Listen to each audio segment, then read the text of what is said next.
Selamat pagi dan salam sejahtera untuk kita. Kami ingin mempresentasikan hasil diskusi kelompok kami, kelompok 5, mengenai tablet sublingual. Tablet sublingual memiliki definisi, merupakan tablet yang digunakan dengan cara diletakkan di bawah lidah, sehingga zat aktif diserap secara langsung melalui mukosa mulut, diberikan secara oral ataupun jika diperlukan ketersediaan obat yang cepat. Tujuan dari tablet sublingual dibuat ialah supaya obat dapat cepat terabsorpsi melalui mukosa oral, sehingga efek yang dihasilkan lebih cepat. Kelebihan dari tablet sublingual yang pertama, cocok untuk jenis obat yang dapat dirusak oleh cairan lambung atau sedikit sekali diserap oleh saluran pencernaan. Yang kedua, terbebas dari first pass effect pada fase metabolisme. Ketiga, proses absorpsinya cepat karena langsung diabsorpsi melalui mukosa mulut, sehingga diharapkan dapat memberikan efek yang cepat juga. Kekurangan dari tablet sublingual yang pertama, hanya sebagian obat yang dapat dibuat menjadi tablet sublingual dan bukal, karena obat yang dapat diabsorpsi melalui mukosa mulut jumlahnya sangat sedikit. Untuk obat yang mengandung nitrogliserin, pengemasan dan penyimpanan obat memerlukan cara khusus, karena bahan ini mudah menguap. Kriteria tablet berkualitas baik. Yang pertama, kekerasan yang cukup dan tidak rapuh, sehingga kondisinya tetap baik selama pabrikas pengemasan dan pengangkutan hingga sampai pada konsumen. Yang kedua, dapat melepaskan bahan obatnya sampai pada ketersediaan hayatinya. Yang ketiga, memenuhi persyaratan keseragaman bobot tablet dan kandungan obatnya. Yang keempat, mempunyai penampilan yang menarik, baik pada bentuk, warna, maupun rasa. Excipient yang biasa digunakan dalam tablet itu satu, bahan pengisi. Bahan pengisi berfungsi untuk meningkatkan atau memperoleh massa agar mencukupi jumlah massa campuran, sehingga dapat dikompresi atau dicetak. Pemilihan bahan pengisi harus mempertimbangkan syarat-syarat eksipien, yang meliputi inert, stabil secara fisik dan kimia, bebas dari mikroba perusak dan patogen, mendukung bioavailabilitas, tersedia dalam perdagangan dan harga relatif murah. Contohnya bahan pengisi ialah laktosa. Yang kedua, bahan pengikat.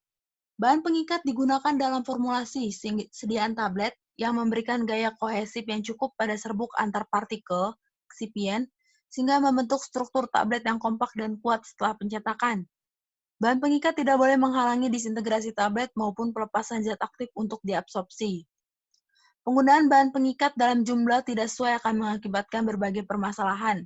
Jika jumlahnya kurang akan menyebabkan capping, lamination, sticking, picking, dan filming. Namun bila penggunaannya berlebihan dapat meningkatkan kekerasan tablet yang mengakibatkan tablet sukar hancur. Contoh bahan pengikat ialah musilago amili. 3. Bahan penghancur atau disintegran. Disintegran merupakan eksipien yang berfungsi untuk memfasilitasi hancurnya tablet ketika terjadi kontak dalam saluran cerna. Disintegran bekerja dengan menarik air ke dalam tablet, sehingga tablet akan mengembang dan menyebabkan tablet pecah menjadi bagian-bagian kecil. Contoh bahan penghancur adalah amilum. Yang keempat, bahan pelincir. Suatu pelincir diharapkan dapat mengurangi gesekan antar dinding tablet dengan dinding die pada saat tablet akan ditekan keluar. Pemberian lubrikan harus sesuai jumlahnya. Kekurangan lubrikan yang relatif banyak dapat menyebabkan tablet mengalami goresan pada tepinya, sehingga kurang halus dan dapat menyebabkan fraktur atau pecah pada bagian atas. Kelebihan lubrikan dapat menyebabkan tablet pecah berkeping-keping saat dikeluarkan. Contoh bahan pelincir adalah MG stearat. Yang kelima, bahan pelicin atau glidan. Pelicin bertujuan untuk memacu aliran serbuk atau granul dengan jalan mengurangi gesekan di antara partikel-partikel. Glidan cenderung mengurangi adesivitas sehingga mengurangi gesekan antar partikulat dari sistem secara menyeluruh. Seperti lubrikan, glidan diperlukan pada permukaan partikel sehingga harus dalam keadaan halus dan tepat dan secara tepat dimasukkan ke dalam campuran massa tablet. Penggunaan glidan yang terlalu sedikit akan mengakibatkan sticking yang ditunjukkan oleh permukaan tablet menjadi lembab. Tahap awal dari sticking biasanya adalah filming pada permukaan punch. Kondisi yang lebih parah dari sticking yaitu picking, terjadi ketika bagian permukaan tablet terangkat atau keluar dan menempel pada permukaan punch. Contoh bahan pelicin adalah talkum. Formulasi, ya ini adalah contoh formulasinya. Yang digunakan bahan aktifnya ialah isosorbit dinitrat, sedangkan untuk excipientnya adalah amilomidis, selulosa, talkum, laktosa. Tablet sublingual hendaklah diracik dengan bahan pengisi yang lunak, tidak merangsang keluarnya air liur. Ini mengurangi bagian obat yang tertelan dan lolos dari penyerapan oleh selaput lendir mulut. Di samping itu, tablet ini hendaklah dirancang untuk tidak pecah, tetapi larut secara lambat. Biasanya dalam jangka waktu 15-30 menit, agar penyerapannya berlangsung dengan baik. Teknologi pembuatannya, tablet sublingual dibuat dengan menggunakan metode kempa langsung. Proses pembuatannya, yang pertama siapkan alat dan bahan, lalu timbang semua bahan. Dibuat campuran pertama yaitu 3/4 bagian dari zat pengikat, zat aktif, dan antioksidan dicampur. Dibuat pula campuran kedua yaitu upper disintegran, dan pemanis dicampur di dalam mortir. Campuran ketiga yaitu 1/4 bagian dari zat pengikat dicampur dengan lubrikan hingga homogen. Lalu campuran 1 dan campuran 2 dicampur terlebih dahulu. Setelah homogen, campuran 3 ditambahkan dan dicampurkan hingga homogen. Campuran tersebut dimasukkan ke dalam hopper dan kemudian ditabletasi. Setelah tablet jadi, dilakukan evaluasi. Evaluasi pada tablet itu mencakup evaluasi granul. Evaluasi granul meliputi granulometri. Digunakan untuk melihat keseragaman ukuran dari granul. Granul ini diletakkan pada satu seri pengayak yang disusun bertingkat dengan diameter lubang paling halus berada di paling bawah. Granul digetarkan selama 5 menit. Setelah itu ditimbang satu persatu granul yang tersisa pada pengayak. Jika ukuran granul berdekatan, maka alirannya semakin baik. Yang kedua, bobot jenis ruah dan mampat. Untuk penetapan kompatibilitas berdasarkan bobot jenis ruah dan mampat. Untuk menghitung bobot jenis ruah, granul yang sudah diketahui bobotnya kemudian dimasukkan ke dalam gelas ukur. Lalu catat volumenya. Sedangkan untuk menghitung bobot jenis mampat, granul yang sudah diketahui bobot jenis mampatnya diketuk sebanyak 500 kali, lalu catat perubahan volumenya. 3. Kadar mampat. Merupakan rasio bobot jenis mampat terhadap bobot jenis ruah. Dihitung dengan rumus, volume ruah dikurangi volume mampat dibagi volume ruah dikali 100%. Atau juga bisa BJ mampat dikurang BJ ruah per BJ mampat dikali 100%. Yang keempat, kandungan lembab. Merupakan jumlah kandungan lembab yang hilang selama proses pemanasan. Granul ditimbang sebanyak 2 gram, diletakkan di atas plat aluminium, dimasukkan ke dalam alat, dan dilihat hasil kadar lembabnya. Granul yang baik memiliki kadar lembab 2-5%.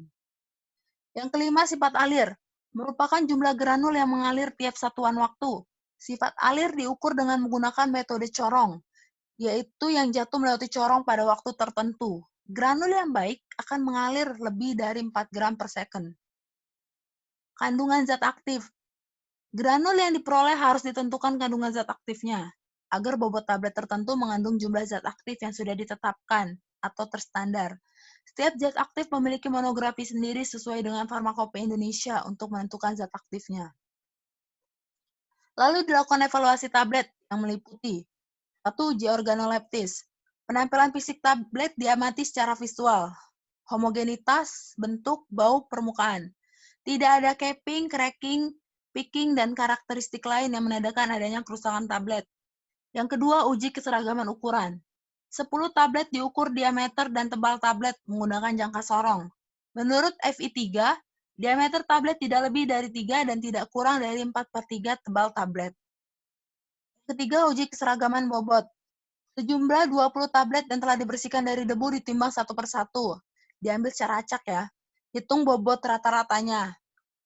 Maka menurut Farmakope Indonesia 3 menyatakan bahwa tidak lebih dari 2 tablet mempunyai penyimpangan yang lebih besar dari kolom A, dan tidak boleh ada satu tablet pun yang mempunyai penyimpangan lebih besar dari kolom B.